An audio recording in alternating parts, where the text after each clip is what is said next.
Hello everyone. Welcome to my class. இன்னைக்கு கிளாஸ்ல நாம பார்க்க போற டாபிக் ஹொரைஸ்.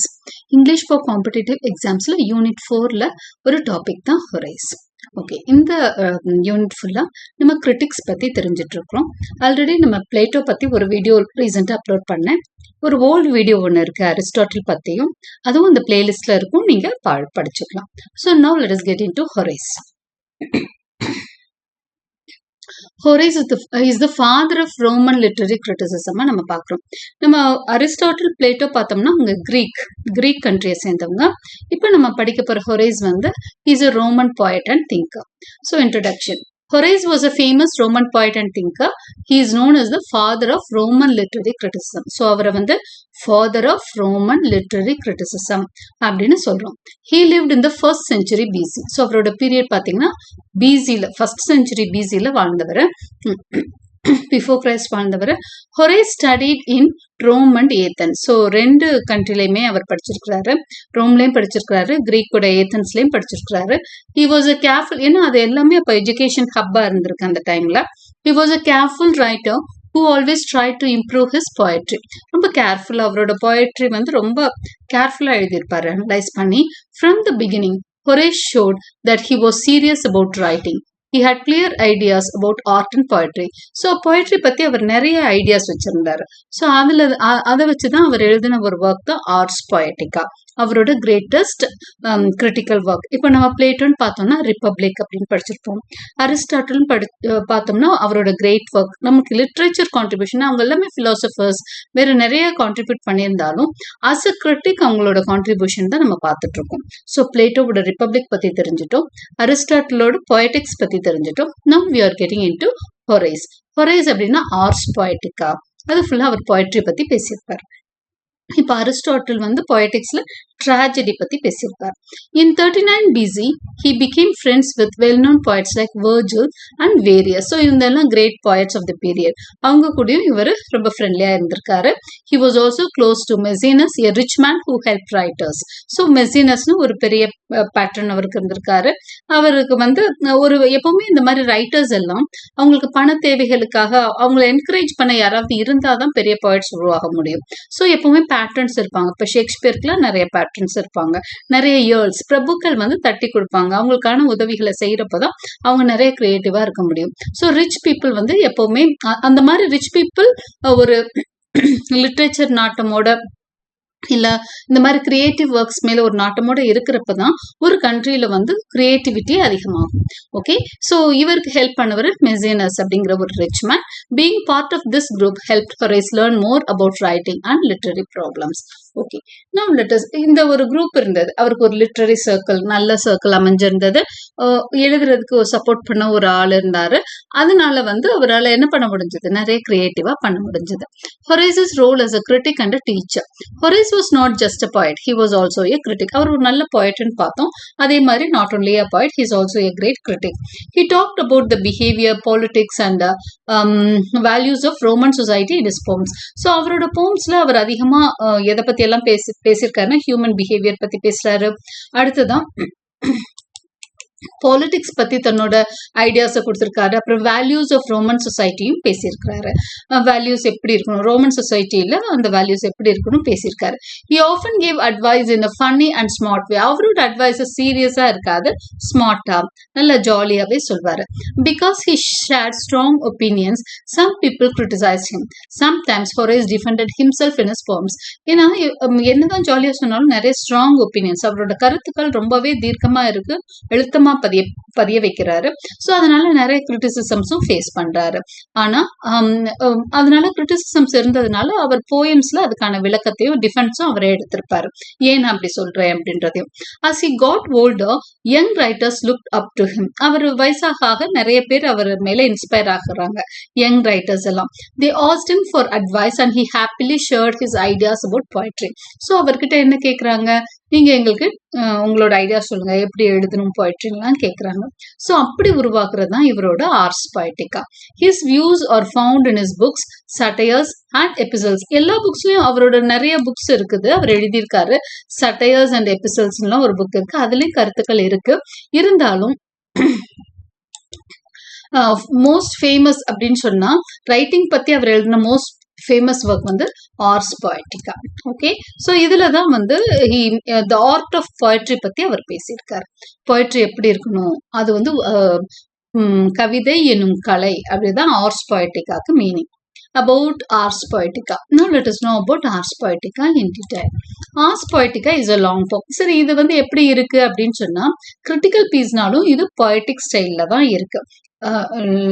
போயம் பத்தி எப்படி இருக்கணும்னு சொல்லுது, பட் அதை பொயட்டிக்கலா சொல்லுது. ஓகே, ப்ரோஸ்ல சொல்லலாம். It is written as a letter to a man named Piso and his sons. இது வந்து எப்படி இருக்குன்னா பீசோன்னு ஒரு ஃப்ரெண்டுக்கு எழுதுற மாதிரி எழுதியிருக்காரு. பீசோக்கும் அவரோட சன்ஸ்க்கும் எழுதுற மாதிரி எழுதியிருக்கார். It is not a strict rule book, instead it is a friendly guide. இது வந்து இப்படிதான் இருக்கணும் டெஃபினிஷன் மாதிரி பிரின்சிபிள்ஸ் மாதிரி எல்லாம் அவர் கொடுக்கல. ஒரு கைடன்ஸ் மாதிரி, ஒரு ஃப்ரெண்ட்லியான சஜஷன் மாதிரி இருக்கு. அதாவது இது எப்படி எழுதியிருக்கு, இதோட ஃபார்மேட் வந்து ஒரு லெட்டர் மாதிரி. பீசோக்கும் அவரோட சன்ஸ்க்கும் எழுதுற மாதிரி ஒரு ஃப்ரெண்ட், ஒரு ஆள் பீசோ அவரோட சன்ஸ், அவருக்கு இவர் கடிதம் எழுதுற மாதிரி தான் அந்த ஃபார்மேட் இருக்கு. அதனால அது எப்படி இருக்கு, ஃப்ரெண்ட்லியா தான் அந்த கைடன்ஸ் இருக்கு. Horace gives advice to new poets in a kind and funny way. So இந்த நியூ போய்ட்ஸ்க்கு ஒரு பிரியமான முறையில தான் அவர் வந்து அட்வைஸ் பண்றாரு எப்படி எழுதணுங்கிறது. ஓகே, ஃப்ரெண்டு, அதாவது அவர் ஃப்ரெண்டுக்கும் அவர் சன்ஸுக்கும் அட்வைஸ் சொல்ற மாதிரியே அந்த புக்ல வந்து அவர் போயட்ரி எப்படி எழுதணும்ன்ற ரூல்ஸ் எழுதியிருக்காரு. His main idea is that poetry should teach lessons and also give joy. So instruct, please and instruct தான். அதாவது ப்ளீஸ்னா என்ன, ஹாப்பினஸ் கொடுக்கணும். பொயட்ரி என்ன பண்ணணும் அப்படின்னு சொல்றாங்க அப்படின்னா இதுதான் பொதுவா எல்லாரும் இதுதான் சொல்லுவாங்க கிரிட்டிக்ஸ் எல்லாம். பிற்காலத்துலதான் ஆர்ட் ஃபார் ஆர்ட் ஒன்லி அப்படிங்கிற மாதிரி இந்த ஈஸ்தட்டிக் பர்பஸ்க்கு மட்டும் வருது, பிற்காலத்துல வருது. ஆரம்பத்துல சொன்னவங்க எல்லாமே மொராலிஸ்டிக் பர்பஸ்ல தான் சொல்லுவாங்க. அப்போ என்ன சொல்றாரு, பொயட்ரி வந்து லெசன்ஸ் தான் டீச் பண்ணணும் வித் ஹாப்பினஸ் அப்படின்னு சொல்றாரு. அதாவது சந்தோஷமா ஒரு இன்டைரக்டா ஒரு நல்ல விஷயத்த சொல்றதுதான் poetry. Okay, so his main idea is that poetry should teach lessons and also give joy. A poet should not just use fancy words to impress others. சும்மா மற்றவங்களை இம்ப்ரெஸ் பண்றதுக்காக மட்டும் ஒரு போயட் வந்து எழுதக்கூடாது. Poems must be clear and meaningful அப்படின்னு சொல்றாரு. Poems வந்து ரொம்ப தெளிவாகவும் மீனிங்ஃபுல்லாகவும் இருக்கணும். A good poem should be planned carefully, it should be balanced and fun to read. ஒரு நல்ல போயம் எப்படி இருக்கணும், ரொம்ப பிளான்டா நீட்டா எழுதி இருக்கணும், இஷ்டத்துக்கு எழுதக்கூடாது. இந்த ஸ்பான்டேனியஸ் ஓவர்ஃப்ளோ மாதிரி அவர் சொல்லல. ஓகே, ரொம்ப பேலன்ஸ்டா இருக்கணும், ஹாப்பியாவும் இருக்கணும். The mix of teaching and entertaining is very important to Horace. அப்போ அவர் வந்து என்ன சொல்றாரு, அந்த ஒரு போயம்னா அதுல டீச்சிங் பர்பஸும் இருக்கணும், என்டர்டைனிங் பர்பஸும் இருக்கணும், அது ஹாப்பினஸும் கொடுக்கணும் வாசிக்கிறவங்களுக்கு. அட் த சேம் டைம் அந்த மெசேஜ், அந்த ஒரு நல்ல மெசேஜும் பாஸ் பண்ணணும், அறிவுறுத்தலும் இருக்கணும் அப்படின்னு சொல்றதுதான் ஆர்ஸ் பொயட்டிகா.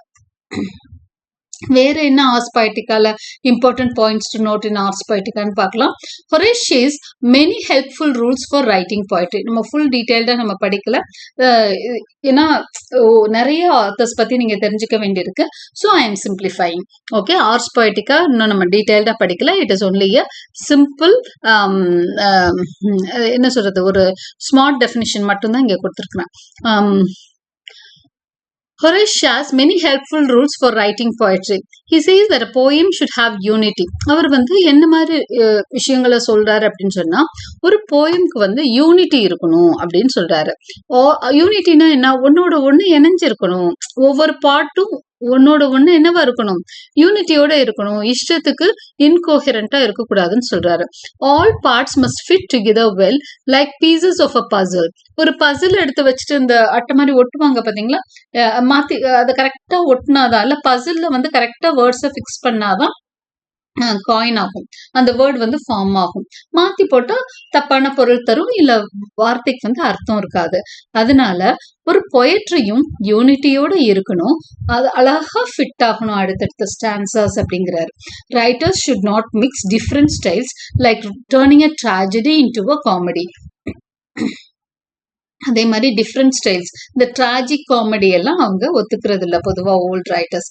ட்ராஜடினா ட்ராஜடியா இருக்கணும், காமெடினா தான் காமிக்கலா தான் இருக்கணும், ரெண்டையும் மிக்ஸ் பண்ணாதீங்கன்னு சொல்றாரு. கேரக்டர்ஸ் மஸ்ட் பிஹேவ் நேச்சுரலி, ரொம்ப நேச்சுரலா இருக்கணும்.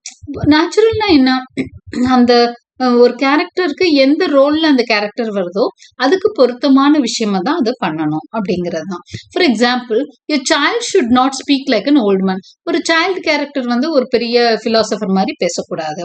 ரைட்டர்ஸ் அதுதான் வந்து அதாவது அந்த ரோலுக்கு ஏத்த மாதிரி அந்த ஸ்பீக்கருக்கான கேரக்டர்ஸ் அந்த ஸ்கெட்ச் அமைஞ்சிருக்கணுங்கிறது தான். Writers must understand their characters properly. Horace also warns against using too many new or strange words. அதே மாதிரி புது புது வார்த்தைகள்லாம் போட வேண்டாம், இதுக்கெல்லாம் அகேன்ஸ்டா தான் ஹொரேஸ் இருக்காரு. This can confuse readers, ஏன்னா இது ரீடர்ஸை கன்ஃபியூஸ் பண்ணுன்னு சொல்றாரு. Instead, poets should use simple and natural language. So ரெண்டு விஷயம் நம்ம இதுல என்ன, யூனிட்டி இருக்கணும், மெயின்டைன் பண்ணணுங்கிறாரு. கேரக்டர்ஸ் வந்து அப்ராப்ரியேட்டா இருக்கணும் அப்படின்னு சொல்றாரு. Simple and natural diction, and language வந்து சிம்பிள் வேர்ட்ஸ், நேச்சுரல் லாங்குவேஜ், எல்லாரும் பேசுற லாங்குவேஜ் யூஸ் பண்ணுங்கன்னு சொல்றாரு. He advises writers to read great books, revise their work many times and accept honest advice from friends. அதே மாதிரி ரைட்டர்ஸ்க்கு என்ன சொல்றாருன்னா, நிறைய பெரிய நல்ல புத்தகங்களை படிங்க, நிறைய படிங்க, படிச்சாதான் எழுத முடியும்னு சொல்றாரு. நிறைய அந்த பெரிய ஆத்தர்ஸோட புக்ஸை நிறைய ரிவைஸ் பண்ணுங்க, அவங்களோட அட்வைஸ் எல்லாம் ஏத்துக்கங்க, அப்பதான் நல்லா எழுத முடியும். இதுதான் வந்து ஆர்ட்ஸ் பொயட்டிக்கால அவரு வெவ்வேறு தருணங்கள்ல கொடுக்கக்கூடிய மெயின் அட்வைஸா நம்ம பாக்குறோம். Horace's lasting influence. Ars Poetica became a very important guide for writers. ரைட்டர்ஸ்க்கு ஆர்ட்ஸ் பொயட்டிக்கா ஒரு முக்கியமான புக் ஆயிடுச்சு. ஏன்னா அது வந்து அதுல பொயட்ரி எழுதுறதுக்கான நிறைய அட்வைஸ் வந்து ஹொரேஸ் கொடுத்துருக்காரு. அதாவது இந்த ரினைசன்ஸ் பீரியட்ல, especially during the Renaissance and after, okay, அவங்களுக்கு அந்த யூரோப்பியன் பீரியட்ல அது ரொம்பவே ஹெல்ப்ஃபுல்லா இருந்தது arts பொயட்டிக்கா. Many critics used Horace's rules to judge poems and plays. Even today, some of his ideas are still used in writing and storytelling. So அவரோட rules வந்து நிறைய போம்ஸை ஜட்ஜ் பண்றதுக்கும் பிளேஸை ஜட்ஜ் பண்றதுக்கும் யூஸ் பண்ணாங்க. அடுத்ததா ஈவன் டுடே அவரோட ideas வந்து யூஸ் பண்ணப்படுறது. Okay, his work help shape the idea of what makes good poetry. ஒரு நல்ல பொயட்ரி எப்படி இருக்கணும் அப்படிங்கறது ஆர்ட்ஸ் பொயட்ரிக்கா தெளிவா சொல்லிடுது. Even though Ars Poetica is not well organise, அவரே பொயட்ரி நல்லா இருக்கணும்னு சொன்னார் தான், பட் அவரோட ஆர்ட்ஸ் பொயட்ரிக்கா அவ்வளவு ஒன்றும் ஆர்கனைஸ்டா இல்லைங்கிறாங்க நம்ம கிரிட்டிக்ஸ். Its advice is very deep and useful. Ars Poetica ரொம்பவே ஆர்கனைஸ்டா இல்லைனாலும் ரொம்ப யூஸ்ஃபுல்லான ஒரு புக் அப்படிங்கிறாங்க. ஆர்கனைஸ்டா வேணா அதோட கன்ஸ்ட்ரக்ஷன் ப்ராப்பரா இல்லாம இருக்கலாம், ஆனா அதோட மெசேஜ் ரொம்ப ப்ராப்பரா இருக்குங்கிறாங்க. Horace's kind and wise voice teaches us that writing is both an art and a craft. So ஒரு ஆர்ட்னு மட்டும் அவர் சொல்ல. இப்போ வேர்ட்ஸ்வர்த்ல என்ன சொல்வாரு, it is poetry is a spontaneous overflow of powerful emotions சொல்லிடுவார். அப்படியே வரணும், அருவி மாதிரி கொட்டணுங்கிறாரு. ஆனா இவர் அப்படியெல்லாம் சொல்லல, அது ஒரு கலை தான், அது ஒரு கிராஃப்டும் கூட அப்படின்னு சொல்றாரு. ஓகே, உள்ள இருந்து வரணும், அதை செதுக்கி நீங்க அதை கரெக்டும் பண்ணணுங்கிறாரு.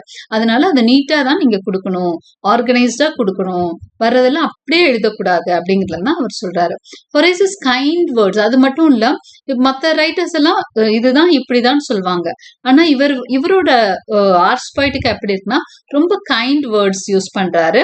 அதே மாதிரி டீச் பண்றப்போ ரொம்ப அவரோட அந்த இன்டெலெக்சுவல் அந்த இதெல்லாம் தெரியுது நம்மளுக்கு.